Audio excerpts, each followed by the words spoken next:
Trisha Paytas is calling out Rosanna Pansino after watching some clips of her recent podcast where she is calling out Tana Mongeau. This whole escape the night situation just keeps getting crazier every day, and we're gonna get into what Trisha had to say and how people have been reacting online.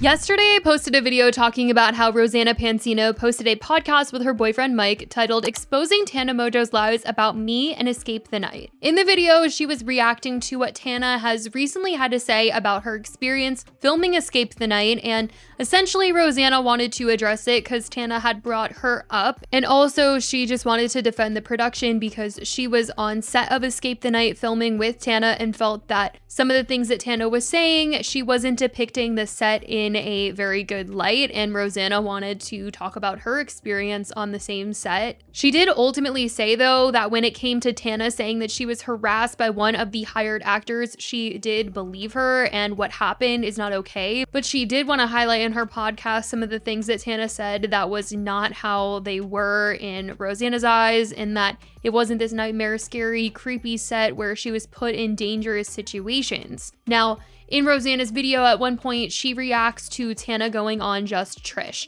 And Tana had brought up once again how it was filmed downtown because she previously had said this in her first podcast talking about the production. And when reacting to Tana bringing this up once again with Trisha, Rosanna and Mike felt like it was snotty of them to be saying this. Like always agreeing to things, and then I'm like, I'll look at my schedule and I'm like, holy that's been like, me lately too. Yeah. It's just, I say yes to everything. It was my New Year's resolution a year ago. I'll never not like, and then it's just like my schedule was slammed. And then he's like, can you be in downtown LA at 9 a.m. like on whatever the day was? And I'm like, that is just I suck. You know what I mean? Yeah. 9 a.m. downtown LA, full glam already. I went to bed at like 4 in the morning. I got up at 6. Like it was just, And downtown LA, I immediately, I say no to everything. Even if it's my own shoot, I'm like anywhere but downtown yes, LA. I hate it. It's so far. It's so dangerous. Even during the day, people just get like robbed. Like it's crazy. Yeah. It is just like, it is a different world. I hate it. I think it's just kind of like a snotty thing. Yeah. Like, She also went on to react to the podcast and felt hurt that Tana and Trisha had laughed about her having smoked cannabis that was grown using her dad's ashes, which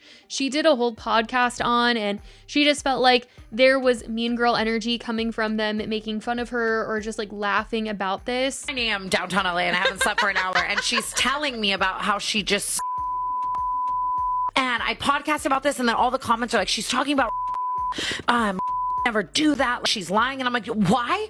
Where do you people get off thinking that I would make that up? I have a text that says that. She texted me that's what she was doing. Yeah. correct. I did text Trish that. I texted my family, I texted my really close friends, and I texted friends, just friends who, I hang out with more seldom, but I still consider them friends, because I just wanted people to have a heads up and then belittle me because I'm doing something that you wouldn't do. These ladies have done a lot of things that I wouldn't do, and I have never judged them. That's what I'm upset about. It's just so confusing and so hurtful and so mean. She went on to say that she was honoring her dad because this was his wishes and she was honoring them, and she just didn't like that they were laughing. Belittling a daughter after she loses her father to leukemia, and she's trying to honor him in the way he want to be honored. And it's not a standard way. At 9 a.m. And in it doesn't downtown Los hurt Angeles. anyone. It doesn't hurt anyone. It's literally just smoking cannabis, dude. Like, I just don't. So yes, I did text Trish, and I also text my family. And around the same time, I knew I was going to see Tana on set, and I would rather tell people in person. And I did tell her, but it came up more naturally than she acts like she walked in the room and I just yelled it at her. That's, again, painting an incorrect picture of our conversation. Trisha ended up reacting to some of what Rosanna had to say about Tana, as she said that she was going to be too triggered watching the full thing, so she watched long clips that were posted online about what Rosanna had to say. And from what she saw, she was not happy at all with Rosanna's video. She was brought to tears at the end of her podcast episode because she felt like she had lost a friend because she was just not liking this side of Rosanna, and she felt like she was really close with Rosanna, even closer than she is with Tana and Joey, and so she was just extra hurt by Rosanna's critiques here. I don't know. I just felt like we had like a deeper friendship. I would say a deeper friendship than even me and Tana or me and Joey. So I was like blindsided by this. The first clips I saw, and I could only watch the clips. I was going to watch the full podcast, and I just knew it would make me so upset. And so I was like, I can't. I'll watch the clips. And they're not taken out of context. They were very long clips. I could see enough of it from there. And it was, at first I didn't see her talk about me. I saw her talking about Tana. And obviously I'm friends with Tana. And I would say we're friendly. You know what I mean? Like, we don't hang out outside of the podcast. But every time I see her, I love her. And she's been so great. And me and Tana have a podcast. My initial reaction was to defend Tana, as I would anybody in this situation. But basically, Rosanna was calling out Tana for lying about her escape the night treatment. And it was a tough watch. It was a tough watch because Tana obviously, there was something that happened that was inappropriate on the set. Everyone knew. Rosanna was like, she told us weird stuff happened that day on the set. She's like, yeah, Tana just came to us and said weird stuff happened. And Mike's like, we don't know what the weird stuff was, but she said weird stuff. So obviously there was something. Joey knew an issue. Rosanna herself says Joey addressed it on set and that was it. It was, an error, but he fixed it. Just giving so much grace to this production of Escape the Night, and really so much victim shaming on Tana's on Rosanna's part to Tana and Mike's too.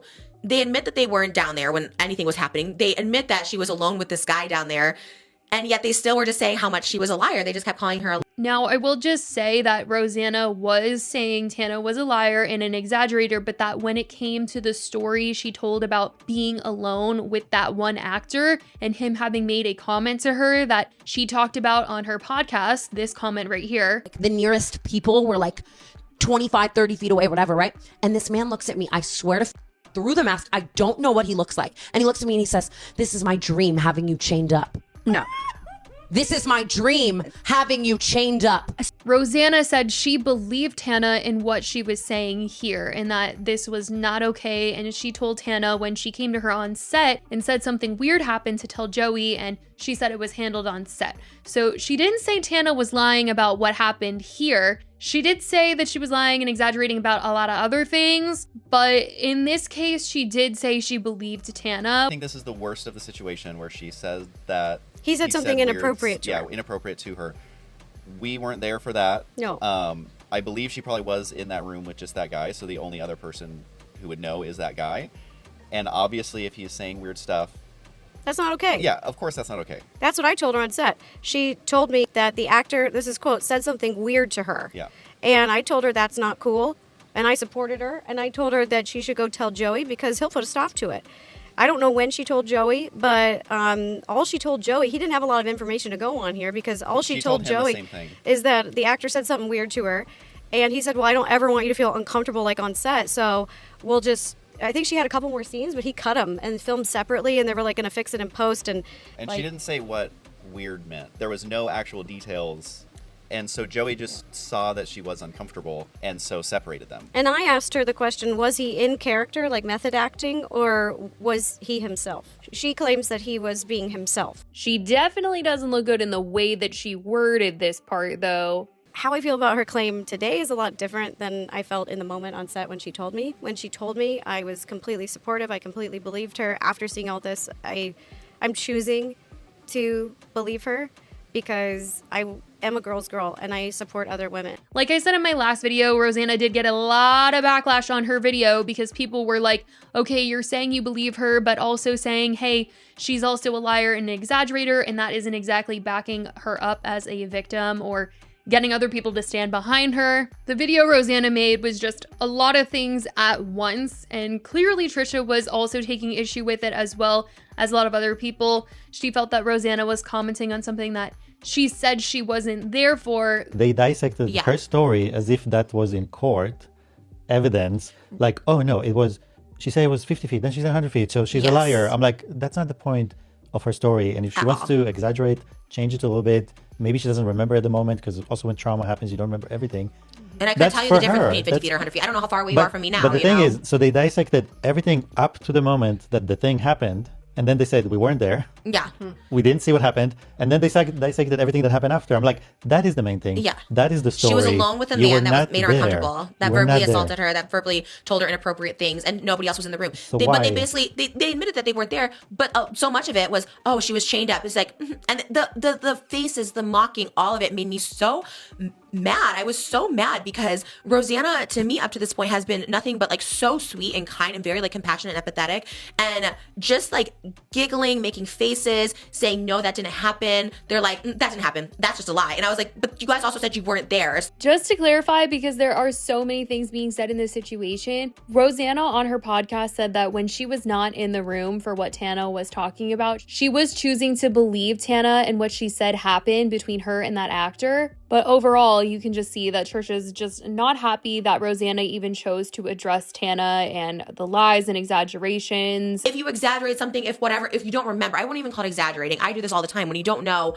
50 feet to 100 feet, you know, or they're like, there was a freezer, but it was a non-operating freezer in there. It's just like, there's no meat. Like you said, the dissecting of it, like you said, as if they were lawyers defending, like, just out of their doing this defense made me so upset, and just like attacking her character, being like, this is Tana, she exaggerates, this is what she do. It's hard to believe someone like this is so harmful and so damaging. I think the situation has just gotten really out of hand. Like, Tana expressed what happened to her on Escape the Night. She didn't have a good experience, but because Tana was saying something happened on set that a lot of people were just like, whoa, that's not okay. They were going to Joey. They were like, hey, how are you letting this happen on your set? It became a bigger story. People didn't like the way that Joey reacted to it when Trisha brought it up to him on her podcast when he was on. And then Tana didn't like what Joey had to say. And Rosanna didn't like what Tana had to say about her smoking cannabis that she grew from her dad's ashes, and she didn't like the way that Tana was coming for the production. She felt like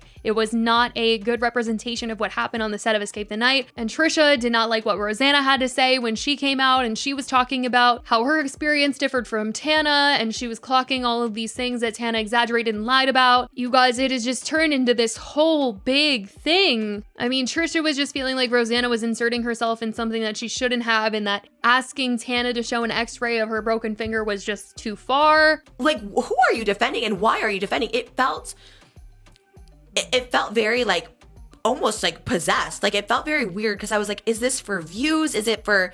Their biggest critique was, why are Joey and Tana talking about this on a podcast back and forth? Why are you inserting yourself on a podcast when you weren't even involved, totally assassinating this person's character, when all you do is try to defend victims of Mr. Beast? How can you be a voice for victims, but then when it's Tana, just completely, I mean, it's long. The clips I saw were long. I don't know how long the podcast was.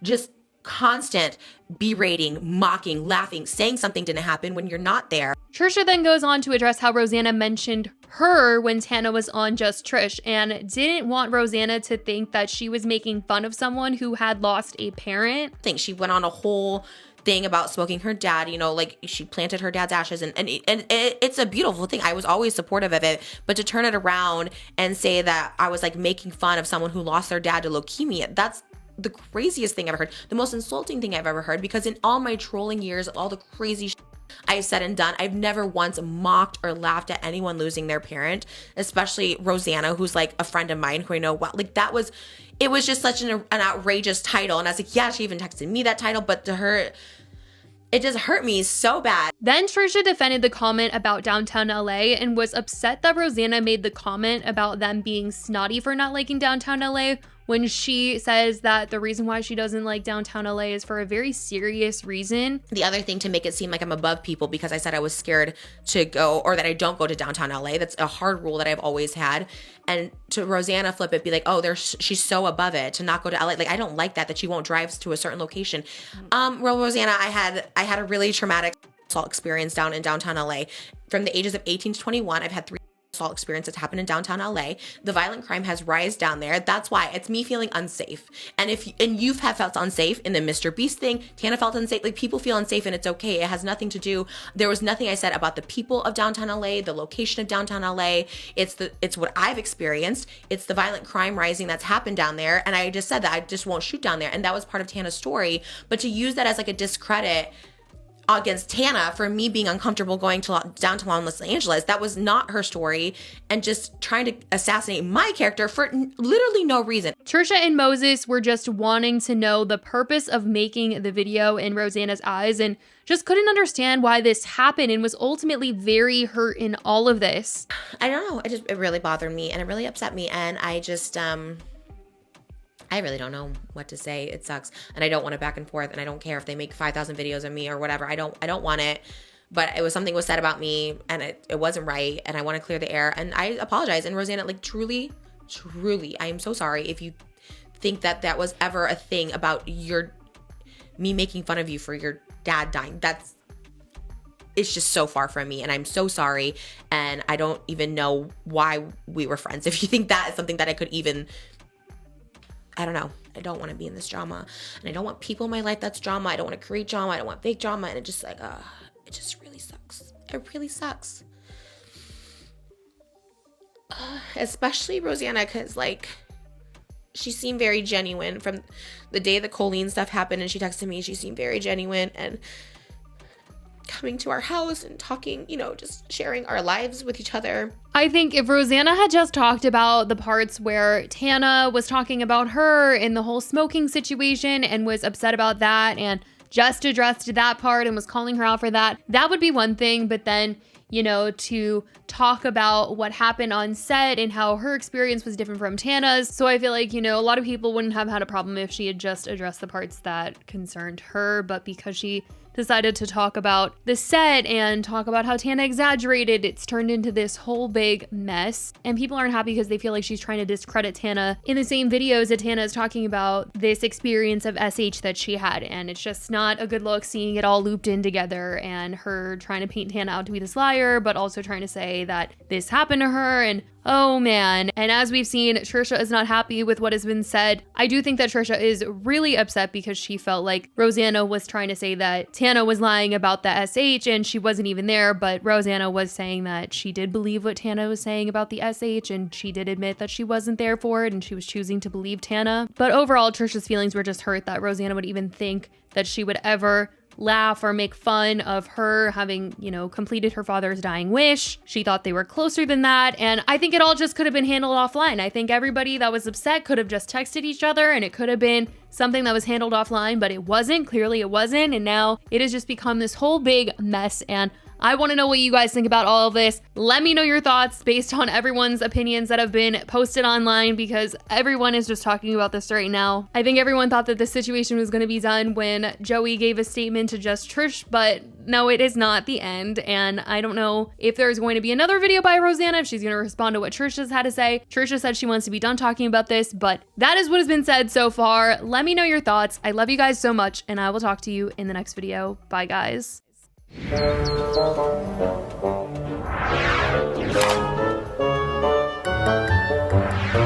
you.